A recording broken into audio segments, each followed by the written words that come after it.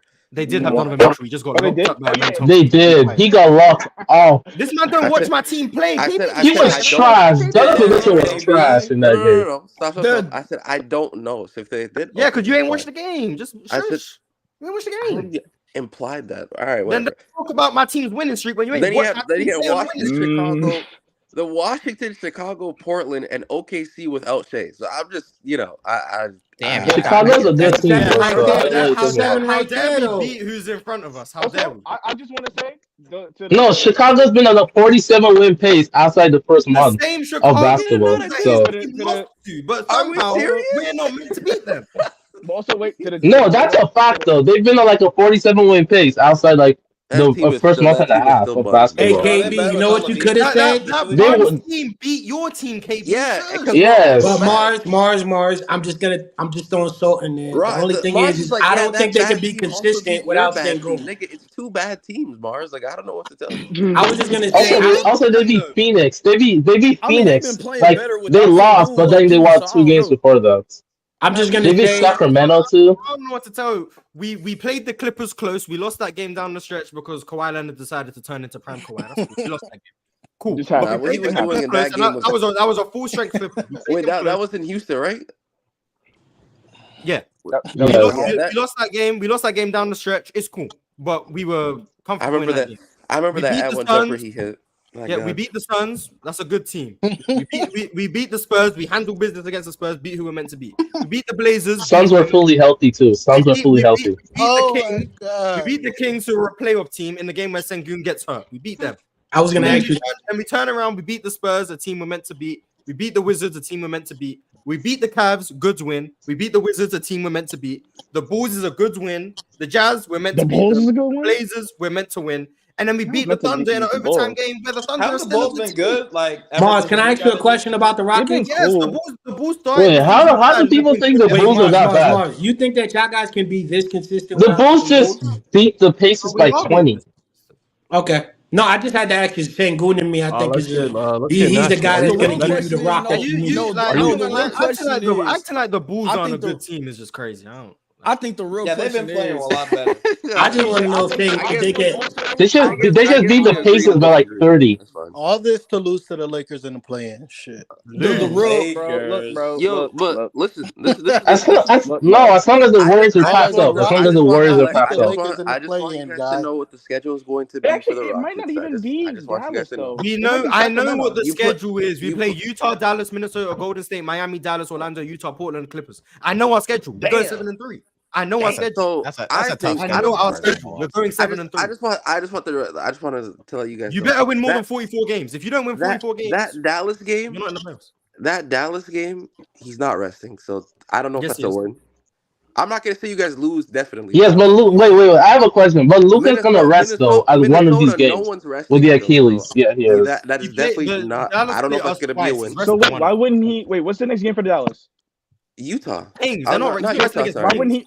It's against Kings. He's not resting Yeah, he's against not Kings. resting. He's resting against Bro, one of the he's fighting- teams though. Mars I is think he lying. would sit. I He's think he would fighting sit for a against the Kings. I play-in think and he would have time to playoff play. seed. He's not resting. Like, why would He was a game time He was a decision game for time last decision night. against the And never Kings. find for a Do you play. think he's I actually? mean, He's resting at some The point. Mavericks I play the promise you- Warriors 2 more I times. promise you, he playing against the Kings tomorrow because the Kings are actually right there next to them. So he's gonna play that game. He's gonna rest Yes. against us, and then he's gonna play against the Warriors. I don't think he's. He's gonna have to rest though. At some point, he's You have resting. to pick between A either game time Yeah, decision? and I No, he's promise- resting. And then he's gonna play against the I Warriors. don't Then think he's gonna he's rest resting. I against don't the think he's Hawks on Thursday, and then play against the Warriors again on Friday. Like that's Okay. what's gonna happen. No, I don't think. Bro, He may rest. Also, he may rest KB, you one don't watch game Mavs against the basketball. Warriors. Luka's been looking hurt, KB. So Nigga, I don't know what you're talking Playing about. on the floor, limping. He's gonna Okay, rest so at just some point. Claim And didn't he rest last Yeah, year? too? Luka's been injured for a while now. I know he's And he's hurt. still He's not doing what he's injured doing? against us. I know he's hurt. He's going to rest against one of the Warriors. Oh yeah, I he don't did watch get his injured play. against you guys. Yes. Yeah, he did get injured against your team, We KB. have a really bad record. So you should know he's hurt. He's been hurt a little bit. I know he's hurt, but he's still also fighting for a playoff spot and doesn't want to play in the playoffs. They were last year as well, and they stopped going for But it. they're like It's the same thing. Because they were the 10th seed. That's different than being like the 6th seed. Come on, y'all know better. And them fighting for the spot is why he's gonna play against the Kings. Give himself a 2-game cushion against the Kings. Exactly. But Good the point. Rockets are the least of their concern. I'm be honest. He's definitely resting that Hawks game. I just hope you guys know that Hawks No, game he's next definitely Thursday. not playing. He rests in that game, and he's gonna play the Warriors on that Friday. But he's gonna rest against us too. Yeah, probably. So he's probably gonna rest between Both of our But games. he's not resting against the Rockets twice, though, Mars. He's not resting against us twice. Especially if you guys win one of them. He's resting against us once, but he's resting. He ain't resting against the Warriors. Then you play Minnesota. I've already said we're losing to the Timberwolves. I've already accepted Golden State, which I don't know how that game's have some faith. We're Have some winning. faith in y'all. Have some faith in y'all. I don't know if that's a definitive win. I'll be real. The Timberwolves have got way too much size. Stand proud, Mars. Stand proud. Nah. I think the real question we got to be asking ourselves is you have Miami, Dallas, and Orlando. Miami doesn't have offense. Orlando doesn't have offense. What? You said that's 3 wins. They can just outscore Orlando and Miami because they have no offense. Jalen Suggs got something for Jalen. Oh God. What about defensively though? You know what? You don't think Isaac have a good game? What about the Heat? I've already accepted. Jalen Green's not gonna be efficient forever. Orlando gone. Jonathan Isaac and Jalen Suggs. I'm sorry, he's not gonna be efficient. But we're gonna win the game. I don't care. We're gonna win the game. Like, what about the Heat defensively though? No, you don't think but they can be good defensively and still lose games. They're bad. I mean, yeah, but I'm talking about just based off. Well, I mean, they not that. What bad. makes Miami lose though? They are that bad. They're bad offensively. That's what makes them lose. They are horrific. Jimmy, for the last like you know, Jimmy Butler does not like playing regular season basketball. That's what. Yeah, I was gonna say Jimmy Butler's gonna take the night off. That's what. How they're. Isn't he actually hurt? You think he's gonna take the night off versus the Rockets? The way they play. He's not hurt, bro. He was probable, and then just. So another team that's fighting for play-in spots is gonna rest again. You think Jimmy Butler again? They're not fighting for a play-in spot. They're in the play-in. Jimmy basically rested last month. No, Jimmy rested against the Warriors, baby. He at worst are gonna be the 8 seed. Like they're clearly in the play-in. They're not fighting for anything. They're not fighting for nothing. I didn't. Can they get the 6 seed? Yeah, they're not fighting. They're not fighting for anything. You know, Miami want to see Milwaukee in the playoffs. They're happy at the 7th seed. They're happy. Like I'm not. They're not fighting for nothing. Miami plays the Blazers, the Wizards. Oh yeah, that. But like Miami are perfectly comfortable where they are. They're not. No, they don't. Chicago or Atlanta. Like they want to face Bucks, bro. They're good. Miami. They know Giannis a fraud, so you know. Well, I know that hot shooting for the Miami Heat. Make sure they go 6-4. 6-4. Because they have the tiebreaker. So if we both win the same amount of games, they get the 10 seed. So as long as the Warriors go 6-4, they make it. Wait, Mars, you should go on KB's playback for the Rockets game. That would be dope. KB and Mars. If I'm not doing the Rockets game on Players Choice Playback, I'm doing it on KB's. Yeah, I think. Oh, yo, KB, you gotta drop the link. I gotta hear this. Yo, drop that. I don't have league pass. Mars, what teams do you think that the Warriors is going to lose to? What teams I think the Warriors are going to lose to? Well, they lose to Charlotte tomorrow night. They lose to Charlotte tomorrow night. Oh, bro. That's unrealistic. That's unrealistic, bro. That's unrealistic. The Spurs. Why do we? Charlotte have like 17 wins this year, right? Every the time they win a game, Nuggets. it's an unrealistic win. These teams have to beat someone. Like, I'm sorry, just because you're a better team doesn't mean you win. Charlotte are gonna win. We're in a win-now situation. Houston are gonna beat them. Dallas are gonna beat them again. The Lakers are gonna beat them. And the Pelicans are going to beat them. They're going to go 4. Oh my God, that's like 1, 2, 3, 7. Let's also get this into perspective too. Curry hasn't shot the ball well in a while. You don't think one of these? In like more than a month. Yeah, do you think? No. Steph can have a great game against the Portland Trailblazers. Mars, do you think Luka's going to sit out on at least one of the Warriors games? I'm not gonna lie. No, he's not sitting out the Warriors game. No, neither one of them. Nah. Wait, KB. KB, you guys are gonna talk about Warriors about Curry being so ass though? Yeah, he's been bad. What I'm gonna tell you. He's been trolling though. He's been trolling. I think he'll sit out one. Trolling, he's been trash. Nah, man. Yeah, he's been bad. And I think Luka gonna sit out. Is that what you wanted me to say? We getting that 10 seed. That's all. Yes.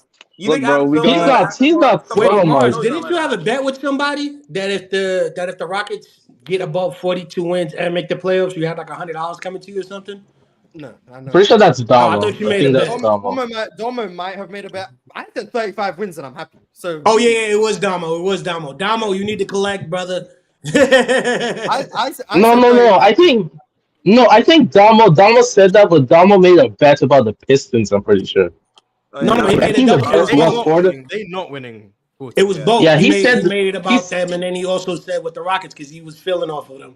And then Mars was like, "If you make the playoffs, I'm happy." He's like, "You know what? I'm gonna jump out the window." Yeah, I remember that conversation. Domo, collect your money, brother. With all of that conversation, let's talk about how Jalen Green is one of the best shooting guards in the NBA. For this month, He was cooking, bro. In the last 2 months, for this month. I don't think is it a new thing? Is it a new thing the way he just accepts the double? No, this just who he is, man. It's development, man. Like, you see how how long do you think you see how Chris Paul just became washed overnight? So Jalen Green just became Michael Jordan overnight. Mars, obviously, you know there's not going to be this hot streak, but where do you think the median is going to be? Why don't I think it's going to be this? Ooh, you already admitted this. Hey, wait, why couldn't he shoot though? Was there something? Wait, Mars, is there something wrong with his mechanics in shooting? No, I honestly think that he's just not used to getting because he's so high. I will say his release is sped up over the course of the season. He's not used to seeing the ball. I think his confidence has just been. His release is definitely sped up over the course of the season. I also think it's just more consistent, but a lot of it is just confidence. He's taking 11 confidence. Jalen Green this month has been the best pull-up three-point shooter in the NBA. He's taken 11 threes. Bro, it's because he had his baby, bro. Y'all ain't hear about that? Let me not hate on Steph. He's taking 11 threes at 50%. Mars, I got a real question. Where's Jalen Green's ceiling? I forgot what Jalen Green's ceiling is the best two guard in the league. Over Ant-Man? Yes. Where that means Jalen Green or J-Dog? Jalen Green or J-Dog? I can't wait to hear that one. Jalen Green's ceiling is higher than Jalen. I'm not going. I think his ceiling is a three-time All-Star. Three-time All-Star. Who just said that? We backing him. I said that. That's only 2 left on Reggie Miller. And then there were 9. Yeah, exactly. Yo, Mars, I think Sturdy wants to come up before the show. He didn't say please. Just say please, third. It's not that difficult. I asked him to say please. He didn't say please. That's his business. But Jalen Green's been during this stretch. He's been the best pull-up three-point shooter in the league. And isn't he like damn near 50, 40, 92? Not near. No, he's at 8% from the free throw line. But 50, 40. Yeah. He's 50. Yeah. Oh yeah. Wait, the free throws is why Jalen Green's not a great shooter. It's the indicator. Jalen Green's efficiency is so much better if he just gets to the free throw line. He's still. What is it? What's it at this month, Mars? I just wanna hear it. What's his true shooting? Jalen Green's at 61% true shooting in this stretch. God damn. How is he still? I mean, that's long. No, that's good, but like I thought it would be higher. Jalen Green, because he doesn't get to the free throw line. That's why it's not higher. But he leads the league. He leads the league in threes this month. What's his His VORP this month? What's his VORP this month? 1 month VORP in Big 24. Wait, is that possible? Can you get a 1 month VORP? I'm gonna try to find 1 month VORP. I don't know. I don't like how you're asking that. Let me try to find 1 month VORP. Let's see if we can find 1 month VORP. Real ones use the game. That game. What was it? I can't find 1 month VORP. That's game score. Real ones use game score. If you know, you know. He has a 20 game score the last month. Whoever just brought up game score, I hate you, dog. Yeah, game score. He has a 20 game. You see, all of this, I don't even know what it means, but game score is valid though. You know what I'm saying? Game score valid. But yeah, Jalen Green leads the league in threes in the month of March. How many is he taking? He's taking like 11 a game. He's taking 11. Damn. He's getting that level. He's shooting 41% on pull-up threes, 43% on catch and shoot threes, 48% on step back threes, and 51% on wide open threes. Okay. You sound like somebody we know already. I want to ask you. Now, is that sustainable? Probably not. But Mars, I want to ask you because I've seen like a lot of things on like Rockets 3. Like, what about what? Yeah, Sengun basically. Because I've seen a lot of tweets. We're not running this post offense again. Oh yeah, the Sengun. Yada yada. Better without Sengun agenda. Is Sengun good enough to be a 5 in on championship T? I've seen a lot, man. The thing is, I like watching the Rockets more without Sengun, though. Yeah, I'm not saying it's better, but I'm just saying I like watching it more. The Jalen Green show. That's it. The Jalen Green show is more entertaining for sure. why does he think Jalen Green's been so good? He said I mean, also maybe it's because getting he's better making shots. and they're playing faster, and he's just making his shots now. Like he's saying, he was getting the same quality looks with Alperen he was missing, basically. Alperen So all of a sudden, he just Sengun, made but that. I mean, I said So that. they're blaming Sengun for the floor spacing. Yeah, I'm not gonna lie. The difference between like it's not Sengun missing. It's Jalen Green is making shots. he's making shots. That's yeah. Like Is that simple? It's a similar. he was making shots before Sengun went down. Like you go back to late February, he was doing this. It hasn't. Not the problem. It's just he was peaking at this time, and then Sengun happened to go out. But allegedly. I mean, it's not allegedly. It's just what it is. But you know, yeah. Jalen Green's warp in this stretch is a plus 4.9. Okay. Is that a leak? What is that? Wait. So we compare that to the rest of the league. Probably better than Tatum. Bear with me. Watch So, it. What's Curry?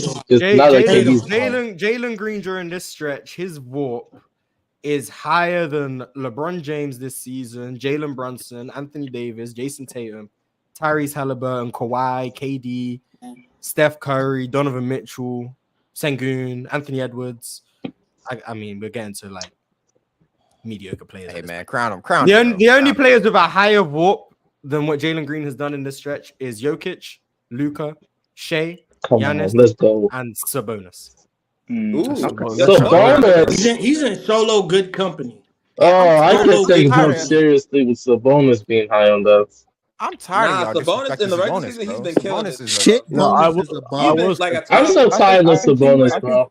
And Jalen Green also, I think, has the highest net swing of any of the high volume scorers. I think it's at like 12 plus minus. But I can see him. Wait, what's the net swing? Is that just like on how much your team scores per 100 possessions with you on the floor minus how much your team scores when you're off the floor? The difference between them. Does that make sense? I will say Jalen Green, his passing yeah, a lot better than like what I thought. He's gonna be one of the best guard scorers in the league. You know, I see it. You think the Nets regret not trading for him? 100%. Have you seen them? Yes. Wait. They have Cam Thomas, so we didn't get to throw away Macau. I don't know what to tell you guys. Like anyone who's saying what Jalen Green's doing isn't sustainable. From the 3-point shooting perspective, the 3-point shooting is not sustainable. Yeah. Is it sustainable that Jalen Green is now maybe the best shooter in the NBA? No. Is it sustainable that he's a good shooter? Is it sustainable that he's a good shooter? Yes. No. He's a good shooter. Is the decision making real? I mean, we say this every year, though. I will say finishing real. No, we've never said this. He has the highest offensive ceiling for a shooting guard in our league right now. I'm not gonna lie. The decision making, the way he was able to diagnose the way OKC were defending him early. He started the game 1 for 5.